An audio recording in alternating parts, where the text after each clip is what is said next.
Hola, ¿qué tal? Buen día, soy América Jiménez y mi equipo está conformado por Anaí Sánchez, Ana Lisiaga, Ofelia Martínez y Eric Reyes. Vamos a estar presentando la actividad de desarrollo psicosexual en el desarrollo de la adolescencia según el neurólogo Sigmund Freud.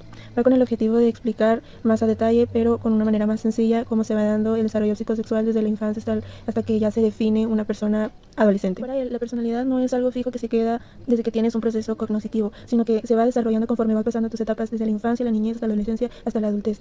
Pero en este caso, hablando personalmente del proceso de la adolescencia, para él es una organización dinámica que va conformándose por procesos psicológicos, ya que va despertando los impulsos desde las experiencias infantiles. En la etapa preadolescente es cuando van despertando algunos intereses más allá que en la niñez eran muy reprimidos. Aquí va con esto. Aquí el adolescente, conforme va desarrollando su propia personalidad, va aumentando su conciencia y ahora es más crítica, siente, actúa, incluso despertando ese interés por opinar a situaciones de las que de niño no era permitido. Freud consideraba que la personalidad se distribuía por tres etapas que serán vistas más adelante, pero la personalidad en la adolescencia se va desarrollando conscientemente, incluyendo las emociones y algunos impulsos, tratando de equilibrarlos entre los conceptos que conforman la personalidad. Es un sistema dinámico que forma desde los primeros años de vida y termina cómo responderemos al mundo, ya que se van viendo emociones, normas y conductas que van caracterizando a la persona.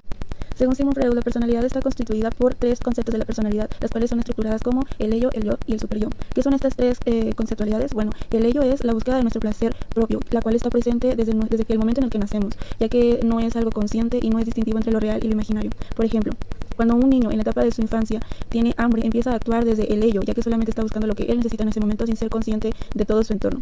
Hablando del adolescente, el ello está presente, por ejemplo, en el deseo sexual. Siempre se presenta sed, deseo sexual o agresividad. El adolescente en el deseo sexual despierta necesidades e intereses de relacionarse carnalmente con otra persona ajena a su familia, ya que es un impulso inconsciente y no se descubre hasta sus consecuencias.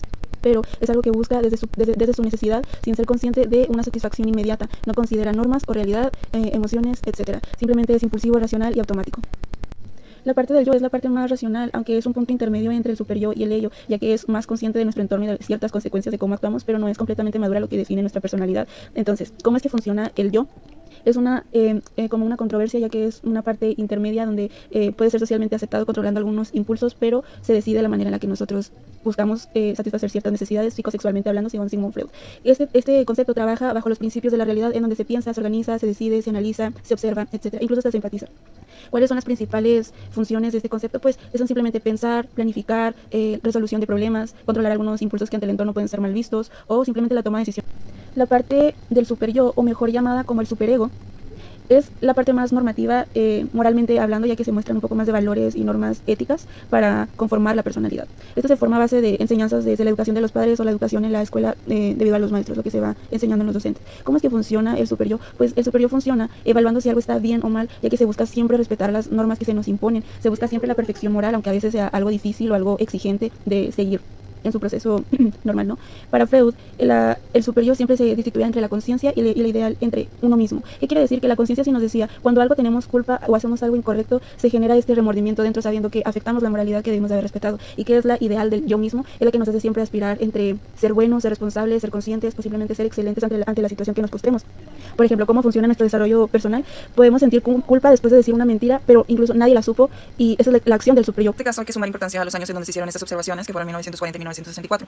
Dentro de las personas analizadas o dentro del contexto que tenía Freud para hacer estos análisis, observaciones, eran sus pacientes con trastornos mentales o que tenían como ciertos tipos de conflictos o instintos que estaban muy latentes, que estaban conectados directamente con problemas o con conflictos sexuales de la niñez. Él hablaba sobre la apertura de la palabra, no solo de la manera sexual, erótica, sino de forma de desarrollo de los niños. Por ejemplo, hablaba desde la etapa de nacimiento hasta aproximadamente 12 años más o menos, y ahí fueron donde se desarrollaron las 5 etapas del desarrollo psicosexual que se verán a continuación. Dentro de pues, sus análisis o sus observaciones, pues había unos temas muy controversiales, pero esto es importante recalcar que fueron solamente visualizados o analizados dentro de los pacientes con este tipo de temas.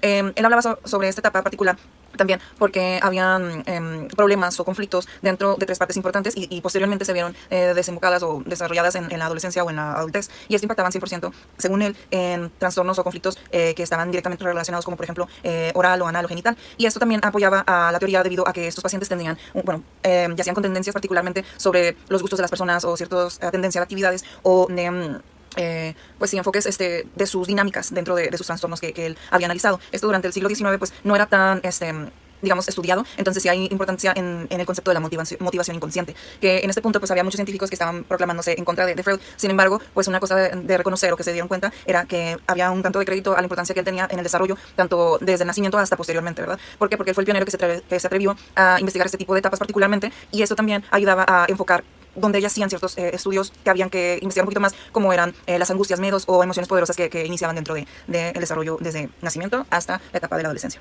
Las etapas del desarrollo psicosexual, según Freud, eran 5 particularmente. Como mencionaba previamente, había desde el nacimiento hasta el año completamente, que esta era la etapa psicosexual oral. Esta hablaba de la centralización dentro de las emociones, de las sensaciones, perdón, dentro de la boca, que era la actividad directamente desarrollada, que era la de alimentarse dentro de pues el proceso del mamar, del alimentarse en general, el contacto que tenía.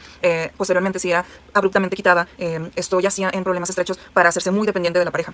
En la etapa psicosexual anal, que era del niñito hasta los 3 años, era sobre el control, perdón, de los esfínteres o de la defecación. Y esto principalmente era como una gratificación, lo mencionaba como instinto sexual también, porque era el proceso donde se desprendía de el pañal, por ejemplo. Si era castigado el bebé por hacerse pipí, o si era muy gratificado, pues y había cierto tipo de conflictos. Cuando se le quitaba el pañal de forma muy abrupta y el niño todavía no estaba listo, tenía accidentes, el niño, si era castigado, se volvía inhibido o era una persona adulta desordenada o que derrochaba mucho. En la siguiente etapa, que era la fálica, dentro de los 3 a los 6 añitos, hablaba sobre el placer. Esta fue la más controversial de todas, debido a que aquí es donde ya hacen las teorías sobre el caso del complejo de Edipo y el complejo de Electra. En el caso del complejo de Edipo era hacia los niños, que creaban como una cierta tipo de conexión directa con el género contrario, que en este caso era la madre, y creaban un tipo de rivalidad con el padre. Y en el caso del complejo de Electra era de las niñas hacia el padre, de una conexión directa con él y una conexión de rivalidad hacia la madre. Pues hablaba ya un poquito de más tema, pues sí, un tanto sexual. Sin embargo, se fue desmenuzando un poquito más con respecto a lo que ya mencionábamos previamente, de la conexión tanto sana como no sana dentro pues de la interacción de padres y madres.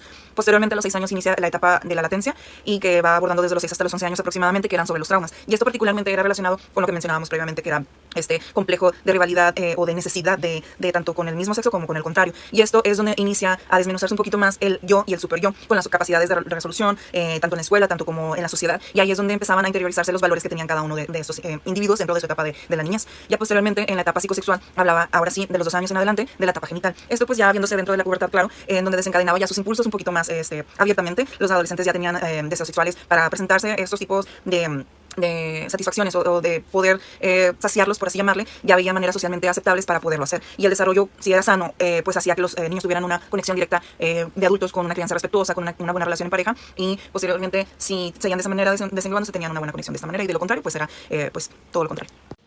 Con este trabajo hemos llegado a la conclusión de que los aportes de Freud fueron muy importantes. Hablábamos sobre los conflictos internos, hablamos sobre las etapas del desarrollo infantil, del desarrollo psicológico y toda la estructura de los trastornos que él veía en sus pacientes. También nos da una apertura dentro de la psicología a la raíz de los motivos o las fuentes que tenían algunos de los trastornos, y que varios de ellos, o la gran mayoría, eran con respecto a deseos reprimidos o el no saciar este tipo de instintos o saciar los demás. También el constructo del desarrollo digamos que se conecta directamente con la sociedad y de las normas sociales que posteriormente reconoce el adolescente, y la naturaleza humana que tiene desde el momento de llegada hasta que llega a la parte más hormonal, que es la adolescencia.